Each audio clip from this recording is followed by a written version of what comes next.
in ba ka so maye ya shiga gidanka kwata-kwata, kan kuliya ne kawai ko fatan kuliya. Fatan kuliyan ma ya wadatar. Za ka saka daidai kofa ne ko ka rataya kofa. Ka san mayu idan sun zo suna ba kuliya wahala ai, saboda me yasa? Aljani yana amfani da kurwan kuliya. Mayu suna amfani da kurwan kuliya. Saboda kuliya abu ne wanda shaf in ka ɗauki abunsa yana yiwuwa ne. Sai dai in ba a baka daidai ba. Baka ga shi yasa na ce kafan kuliya ɗaya ko na gaba ko na baya, abun da yake yi bala'i yake yi. Kafan kuliya. Kamar mutum yana so ya tona maka asiri. Ka buga ka rawa bai yi ba, ka nema ƙuda guda 7 ka ajiye a kan kafan kuliyan. Ka tona rami sai ka nema farin likafani ka binne ka gani. In yayi ba zai yi kwana 3 a raye ba ma, ba zai yi ba ma. Allah ya riga ya kaddara mai abin da ya kaddara. Allah kuma ya ce wa abu kun ya fai kun yake cewa. Abubuwan zunubin nan ba na son bayar saboda wayansu za su yi mugunta da shi.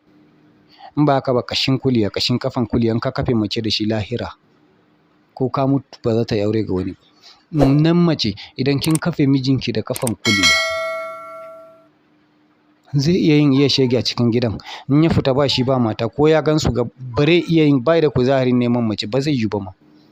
Ya haramta zina har ya mutu ba zai yi. Amma masu kishiya ban ce ku yi ba, saboda kishiya ce. Wanda kina zargin mijinki yana neme. Kashin kuliya kawai ki ɗauka, kashin kafansa kawai. Ki roki Allah ciki, Allah ina so wane ya shiryu.